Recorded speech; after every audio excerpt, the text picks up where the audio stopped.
Hey Reddit, I need to get something off my chest. My name's Megan, and what I'm about to share is something I'm still trying to wrap my head around. Ever feel like you've given everything for your family, only for them to treat you like a walking ATM? Let me take you back to where it all started. For context, I'm in my late 20s and work a decent job in tech. It's not exactly glamorous, but it pays well enough that I can travel, treat myself now and then, and keep my life pretty stress-free. But over the last few years, every time my family went on vacation, somehow I ended up footing the bill. It started small, covering meals when they visited, buying the occasional birthday gift, nothing that made me feel like I was being taken advantage of. Then, one year, my family decided to go to the Bahamas for a vacation. It was supposed to be a family reunion, and I thought, why not? I'd chip in for some expenses, like helping with flights or covering the rental house. But that was just the beginning. 1 year turned into 2, then 3, and before I knew it, I was paying for everything: flights, accommodations, you name it. The thing is, I never volunteered for this. It just happened. First, it was my parents, then my siblings, and eventually even my cousins jumped on board. Suddenly, I was the go-to person for travel money. And don't even get me started on the guilt trips. It was always, Megan, you know you have the money. You're doing so well in your career. We can't afford this, and you know how much we need this time together as a family. You don't mind, right? Every time I felt uneasy, I'd push those feelings aside. I told myself it wasn't a big deal because, hey, family is family, right? But after 5 years of paying for everyone's vacations without so much as a thank you, I started to feel used. I finally snapped when I got a text from my mom that I'll never forget. I'd just come back from an exhausting work trip and was lying on my couch, trying to catch up on sleep. My phone buzzed, and it was from my mom. Hey sweetie, we're planning our next trip. Just wanted to let you know it's going to be another expensive one. But don't worry, your dad and I already talked, and we've got it covered. She went on and on about how excited everyone was and how much they were looking forward to it. I didn't respond right away. I was too tired, but something about it didn't sit right with me. If they had it covered, why was I always the one handing over the cash? Then, that afternoon, I got a group message from my dad. It was one of those family chats where everyone chimes in, and the topic was, of course, the vacation. As usual, they were planning everything, but this time, the conversation took a turn I couldn't ignore. My uncle, who's notorious for being blunt, casually typed, Megan won't mind paying for this one either. She's always been our cash cow. Haha. I don't know what hit me harder, the fact that he called me a cash cow, or the fact that my own parents let that comment slide. No response, no call out, nothing. The message just hung there like an elephant in the room. They didn't even acknowledge it. And here I was, the one who'd been paying for these trips for years, and this was the thanks I got? For a minute, I was in shock. I reread the message a few times, and it hit me like a ton of bricks. They were all in on it. They didn't see me as family, they saw me as a walking bank. I didn't respond to the message. I just stared at the screen, my mind racing. That's when I made a decision. I was going to let them pay for this vacation themselves. I didn't tell anyone what I was planning. I didn't even hint at it. I just stayed silent, waiting for them to come to me. Fast forward to the day the next trip was supposed to be booked. My mom texted me again. Hey Megan, we're all set for the Bahamas next month. We were thinking of upgrading to a bigger house, and we were hoping you could help with the extra expenses. You know how much we need this getaway. The message was full of the usual guilt, but this time, I didn't respond right away. I waited a few hours, and then I did something I never thought I'd do. I sent them a message. I think it's time you all handle it on your own this year. I've been covering the last few years, and it's time you all pitch in. I can't keep doing this. Then I sat back and waited. I didn't get an immediate reply. In fact, I didn't hear from anyone for a while. And that's when things started getting really tense. The phone calls started coming in the next day, my mom, my dad, even my siblings, all asking the same question. What do you mean you're really not going to help? The more they called, the more I realized how deep the entitlement ran. Megan, come on, my mom pleaded. We've always helped you when you needed us. This is family. We can't afford it without you. I didn't ask you to help me all these years, I snapped back. You just assumed, and I let it slide. But I'm done. The tension was thick, and I knew it was only going to get worse. But what happened next? Well, that's where things took a turn. The next morning, I received a message that would change everything. It was from my dad, and it wasn't what I expected at all. It was brief, but it hit me like a punch in the gut. Megan, I need you to come to the house. Your mother and I need to talk. Now, I wasn't exactly thrilled about the prospect of sitting down with them, especially after what had just happened, but I knew avoiding this conversation would only make it worse. So I drove to their house, my stomach in knots. When I walked in, my mom was sitting at the kitchen table, her arms crossed, looking more serious than I'd ever seen her. Dad was pacing back and forth, clearly agitated. Megan, you don't understand, my dad started. We didn't want to ask you for money again, but this is different. We've always helped you, and now it's your turn. I could feel my heart racing. I've been helping you for years. I don't know how many times I've paid for flights, trips, and houses, but I can't keep doing it. It's not fair. You've always been the one with the money, Megan, my mom chimed in, her tone sharp. Why are you being so difficult? We've always done this together. This is just a little help, a little favor for the family. Why are you making it such a big deal? Her words stung, but I bit my lip and stayed calm. It's not just a little help anymore. It's always me, and I'm tired of it. You're our daughter. You should want to help us. You owe us. Dad suddenly snapped, his voice rising. The word "oh" made my blood boil. I don't owe anyone anything, I said, struggling to keep my composure. I've helped because I wanted to, but that's not the same as being taken for granted. My mom's eyes narrowed, and she got up from the table, walking toward me. So you're saying you won't help your family when we need you? After everything we've done for you, you're just going to abandon us? Her voice cracked, and I could see her trying to manipulate me with guilt, but I wasn't having it anymore. No, I'm not abandoning you. I'm just saying no. You all can handle it on your own this time. For a moment, the room fell silent. I could feel the tension thickening, but I wasn't backing down. Then, my dad, his face red with anger, slammed his fist on the table. You selfish little brat. We raised you to be better than this. What happened to the Megan who cared about her family? He shouted. My mom jumped in immediately, backing him up. This is the thanks we get for supporting you all these years? I stood there, my heart pounding. I was done. I'd been walking on eggshells for too long, doing whatever it took to keep the peace, but this was it. It wasn't just about the money, it was the way they saw me. Not as their daughter, but as their financial safety net. I turned to leave, but as I reached for the door, my dad stopped me. Megan, if you walk out of here now, don't bother coming back. We're done. I didn't say a word. I just walked out. The next few days were interesting, to say the least. My phone blew up with messages and calls from my parents, my siblings, even a few distant relatives. But this time, it wasn't just about the vacation. It was about everything I'd ever done for them. My oldest brother, Ryan, called me first. Megan, what the hell is going on? Why are you being such a diva about this? We've always helped each other out. I snapped back. Yeah, always me helping out. I've had enough. Ryan sighed. This isn't you. What's the real problem? Why are you being like this? I wasn't going to let him gaslight me into thinking I was in the wrong, so I laid it out. The real problem is that every time we go on vacation, I end up paying for everything, and no one even cares. I've been the family ATM for years, and you all just assume I'll cover it. I could hear the hesitation in his voice. But we're family, Megan. You're supposed to help family. Help family? I couldn't help myself. You know what's funny? You've never helped me when I needed it. I've always been the one carrying all the weight. Ryan didn't respond, but I could tell I'd struck a nerve.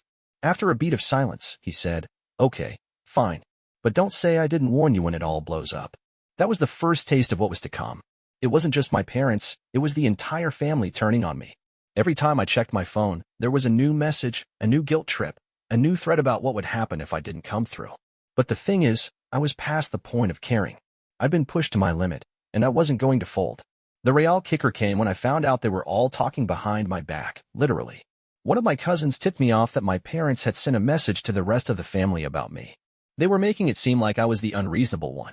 Megan's being selfish, they said. She doesn't care about family anymore. It was a smear campaign, and it was working. Everyone started turning against me. I was the villain now. A few weeks went by, and I was starting to feel the weight of everything. My phone had become a constant source of stress, but I didn't respond to anyone. I kept my distance.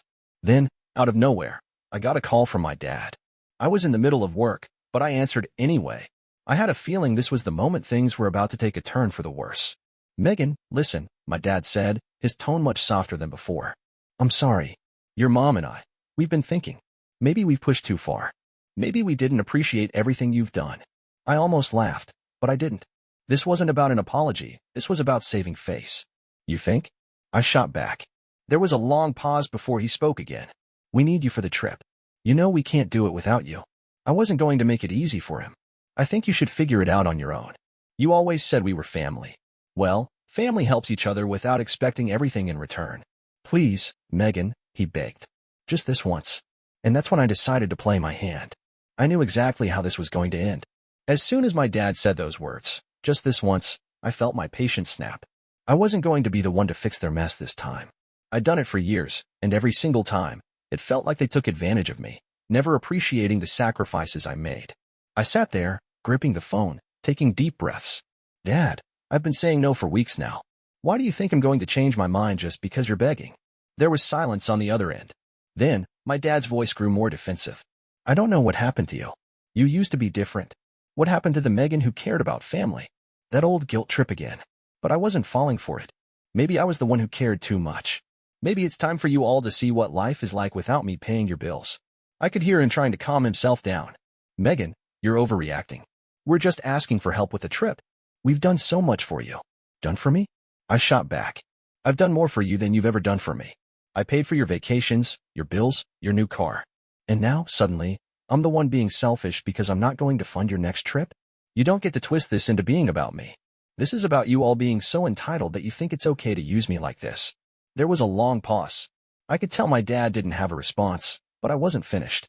I was tired of being painted as the villain in their narrative. You've taken me for granted, Dad. All these years, I've been the cash cow, as you've so kindly put it. And you know what? That stops now. I don't believe this, he said, his voice cracking. You've changed so much. You don't care anymore. You're not the daughter I raised. You're right, I snapped. I'm not the daughter you raised. I'm someone who knows better than to let people walk all over me anymore. But I guess you won't learn that until it hits you. And just like that, I hung up. That night, I couldn't sleep. My mind was racing with everything that had happened, the constant phone calls, the guilt trips, the barrage of angry messages from my relatives. It felt like they were all turning on me, calling me selfish, saying they said I was throwing away years of family loyalty. It was suffocating, and I was starting to feel completely isolated. The next morning, I got a text from my mom. It was short but loaded with meaning. Megan, you've heard us. We've been trying to make things right, but you're pushing us away. Is money really more important than family? I sat there, staring at the message for a long time. I could feel my anger bubbling up again. Money wasn't the issue, it was the manipulation, the constant using of me, the never-ending assumption that I was always going to be their solution to everything. I wanted to respond, but I decided to wait. I had to think this through carefully. I needed them to understand the gravity of what they were doing, and I needed them to realize they couldn't always depend on me to bail them out. A few days later, my parents sent me a message, one that was different from the others. It was an invitation to their house. They said they wanted to talk and make things right. I knew what this was, another attempt at manipulation, but I felt a sense of resolve building inside me. They thought they could just pull me back in with a few empty words. They didn't know that this time, I was going to make sure they felt the consequences of their actions. When I showed up at their house, I wasn't prepared for what happened next. Megan, my dad opened the door, and before I could say a word, he stepped aside to let me in. We've been thinking, he began. We've been too hard on you, and we just wanted to say we're sorry. We didn't mean to make you feel like a cash cow. I had to stifle a laugh. He was trying so hard to sound genuine, but I could see right through him. You know, that's funny, I said, my voice calm, almost too calm. I've been saying no for weeks now, and all of a sudden, you're sorry? You're really trying to pull the wool over my eyes with this, aren't you? Megan, we mean it, my mom chimed in. We were wrong. We didn't realize how much you were carrying. Oh, you didn't? I asked, raising an eyebrow. Because for years, I've been telling you how much I'm doing, but you all only ever saw me as the one who could fix everything. There was an uncomfortable silence. My parents shifted in their seats, clearly uneasy. But I wasn't done yet. I had something planned, something they would never expect. I've been thinking about your trip, I continued, leaning forward. And you know what? I've decided I'm not going to pay for it. But here's the kicker. I paused, watching them both closely. I could see the panic in their eyes. They were finally starting to realize they weren't going to win me over with a quick apology.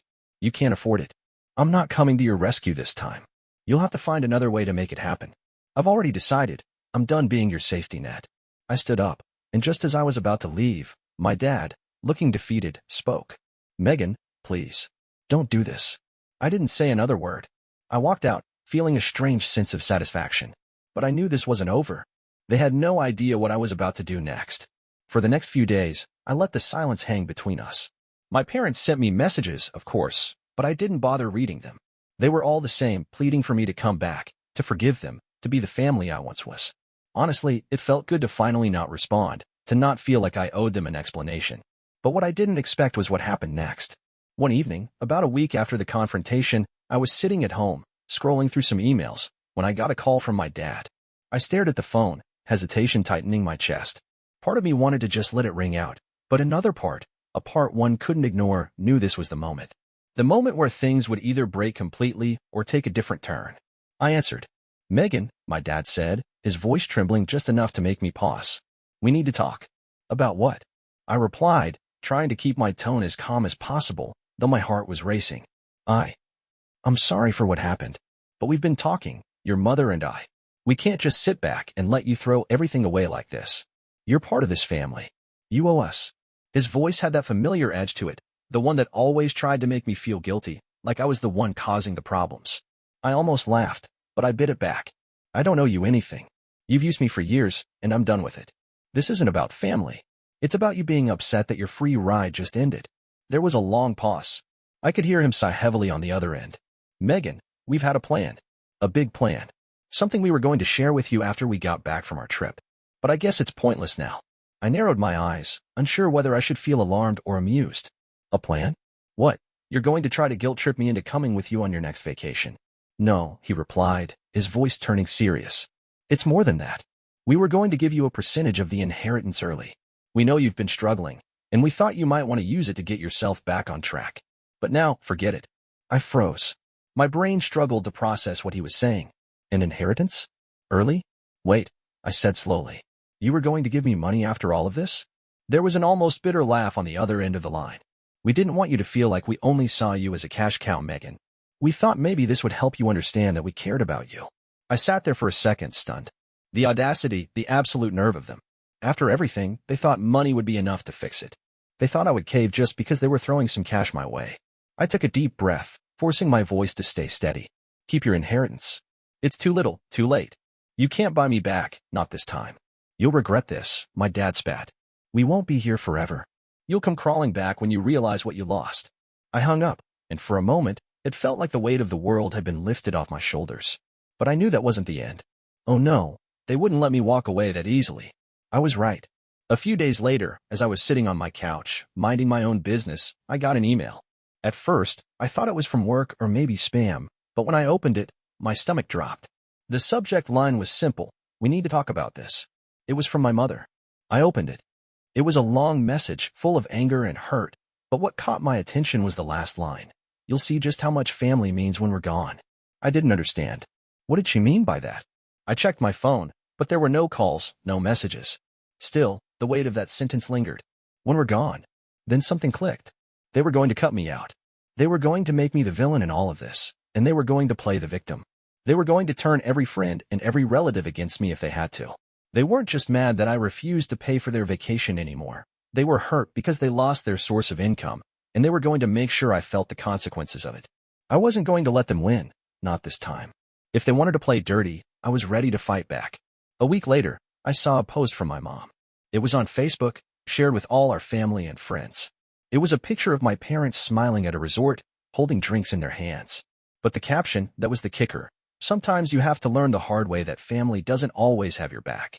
Just because you give doesn't mean you'll receive. Be careful who you trust. I stared at it for a while, the words sinking in. They weren't just trying to punish me. They were trying to publicly shame me, make me look like the bad guy in front of everyone.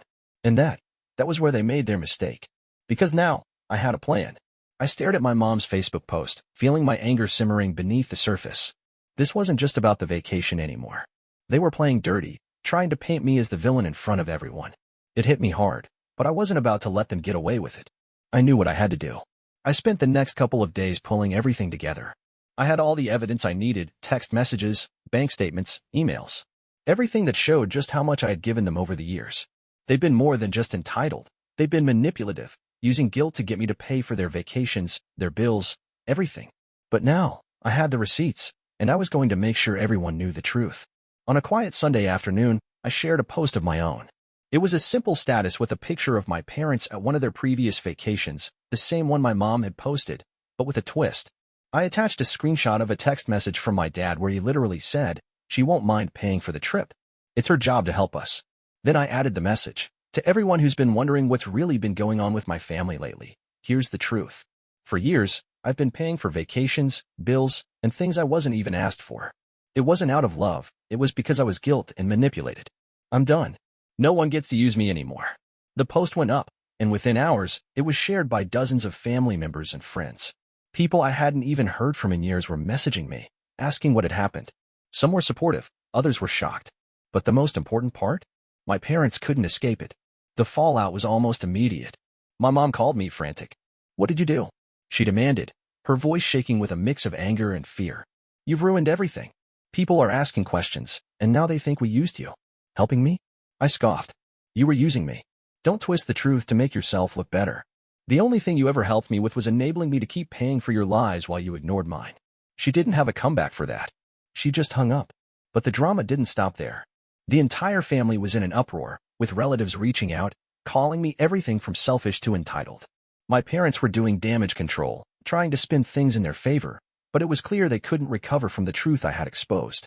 The reality was out, and there was no going back.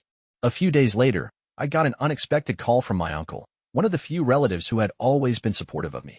"Megan," he said, his voice surprisingly calm, "I saw your post. You did the right thing. We've all known about your parents' manipulation, but no one had the guts to say it. You've got family here who actually cares about you and will support you no matter what." Hearing that honestly brought me to tears. I'd always been told that family was supposed to have your back, but until then, I didn't realize just how much support I had from people who truly cared. By the end of the week, my parents had tried to reach out, but this time, I didn't answer. The games they'd been playing for years were finally over. I was done being their cash cow, and I had made sure that everyone knew exactly who they were. The truth had come out, and for the first time in a long time, I felt free.